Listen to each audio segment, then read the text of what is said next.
Olá, sejam bem-vindos ao nosso curso de Direito Previdenciário do IPREV, com o apoio do Escritório Bocaiúva. É um imenso prazer estar aqui com vocês e temos a honra hoje de tratar sobre aposentadoria. Vamos falar das aposentadorias.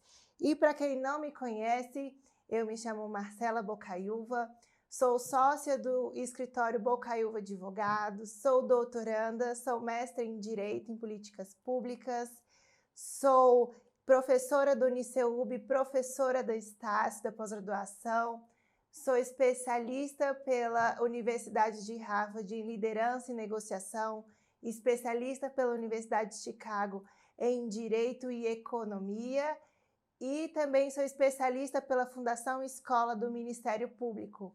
Então é um imenso prazer estar aqui com vocês, compartilhando um pouco de conhecimento e tenho certeza que vocês vão sair daqui com um pouquinho mais de conhecimento sobre essa área de direito previdenciário. Afinal, é uma área que ainda precisa ser muito conhecida. Então vamos lá. Bom, hoje vamos falar das aposentadorias dos bancários. Basicamente, os empregados bancários, sejam eles de bancos públicos ou privados, são regidos pela CLT, conforme o artigo 224 a 226. Em grande parte, são filiados ao regime geral da Previdência, ou seja, são ligados ao INSS. E, por fim, eles obviamente contribuem para o INSS para conseguir se aposentar. E o que temos como isso? Temos que, obviamente, se a pessoa entrou antes de novembro de 2019, essa pessoa pode ter ali um direito adquirido a se aposentar.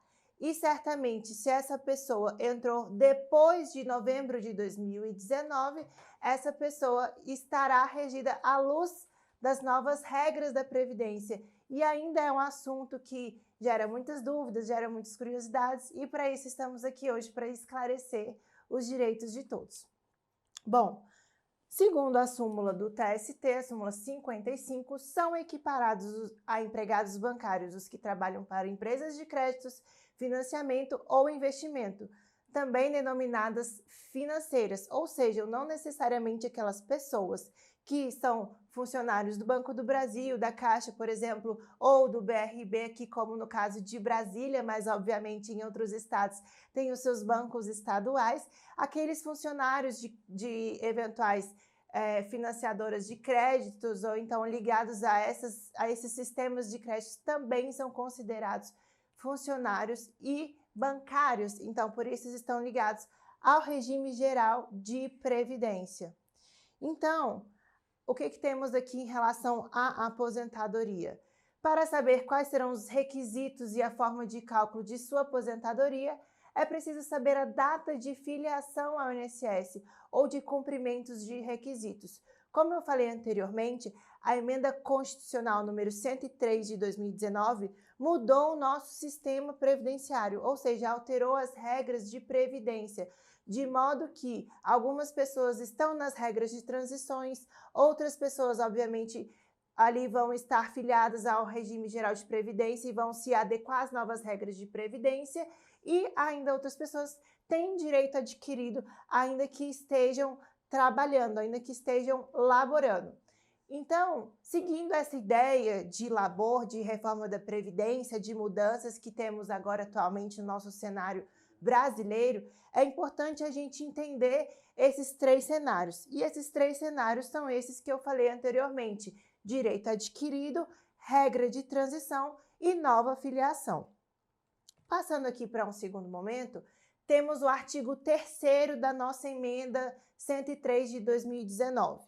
E o que diz o artigo 3º? Ele diz basicamente que a concessão de aposentadoria ao servidor público federal vinculado a regime próprio de previdência social e ao segurado do regime geral de previdência social e de pensão por morte aos respectivos dependentes será assegurada a qualquer tempo, desde que tenham sido cumpridos os requisitos para obtenção destes benefícios até a data da entrada em vigor desta emenda constitucional, observados os critérios da legislação vigente na data em que foram atendidos os requisitos para a concessão da aposentadoria.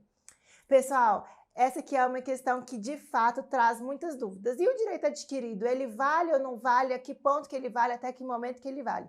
Vejam, a questão do artigo 3º, ele, de fato, garante o direito adquirido. Qual é o grande problema dessa situação que foi ali deliberado nos bastidores e poucas pessoas têm essas informações?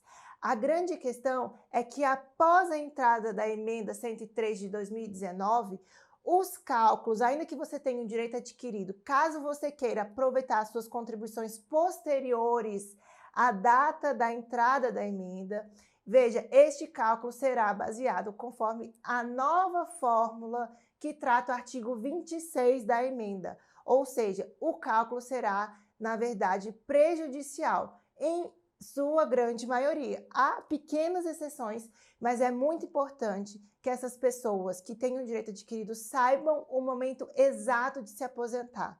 Isso porque, caso queiram aproveitar as contribuições posteriores a novembro de 2019, é preciso verificar se o cálculo não trará prejuízos a esses beneficiários. É isso mesmo. Aí nós temos, na verdade, um direito adquirido relativizado. Então, se planejem, calculem corretamente para que não tenham prejuízo. Isso é importante verificarem sempre na data da entrada do seu pedido, ou seja, ainda que você esteja elaborando, caso você queira que o seu cálculo seja feito à luz da legislação anterior, você precisará entender que a data da entrada do seu requerimento deverá ser feita antes de novembro de 2019. É isso mesmo, poucas pessoas te disseram isso, mas é fato que você pode ser prejudicado caso você queira aproveitar suas contribuições posteriores à data da entrada da emenda. Então é muito importante entenderem essa questão do direito adquirido que tem essa previsão no artigo 3º. Então, passando aqui para um segundo momento, é importante entendermos o parágrafo 1º. E o que diz o parágrafo 1º? Os proventos de aposentadoria a serem concedidos ao servidor público ao que se refere o caput e as pensões por morte devidas aos seus dependentes serão calculados e reajustados de acordo com a legislação em vigor à época em que foram atendidos os requisitos nela estabelecidos para a concessão destes benefícios. Ou seja, mais uma vez, relembrando que os reajustes e que os cálculos serão feitos conforme a data em que se adquiriu o direito. Então, vejam, eu estou falando que, mais uma vez relembrando, é importante ter essa previsibilidade do momento em que você vai se aposentar, porque o momento ele é crucial para determinar a forma de cálculo e não só a forma de cálculo, como a fórmula de reajuste do seu benefício. E são momentos distintos, ainda que se fale em direito adquirido, tudo bem? Então prestem muita atenção nessa nova regra, porque ela pode acabar prejudicando muitas pessoas que não têm o conhecimento dessa informação.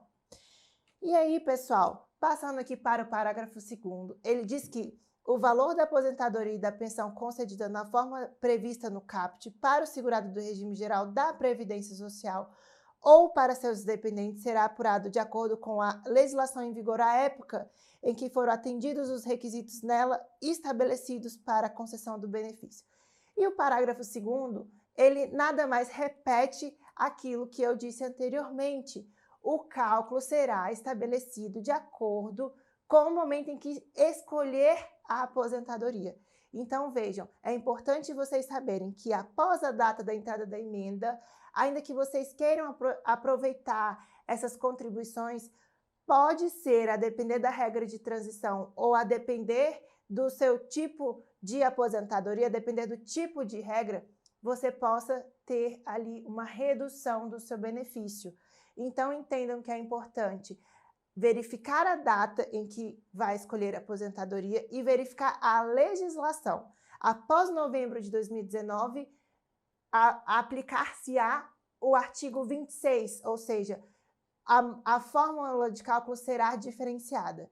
E até novembro de 2019, vocês, eventualmente, quem está ligado ao regime geral de previdência, aplicar-se-á uma aplicação de 80% dos maiores salários de contribuição e a redução e ali a exclusão dos 20%, o que significa que você pode ter, obviamente, um salário melhor diante de um cenário onde você aproveita os 100% dos salários de contribuição. Então, esse foi o nosso primeiro quadro, onde eu quis trazer um pouquinho dessa diferenciação entre as novas regras, as regras anteriores, e vamos ainda tratar das regras de transições, mas entendem mais uma vez aqui, deixo o meu alerta. É importante entenderem cada momento em que possam escolher aposentar-se, tudo bem? Mais uma vez, muito obrigada e foi um prazer estar aqui com vocês.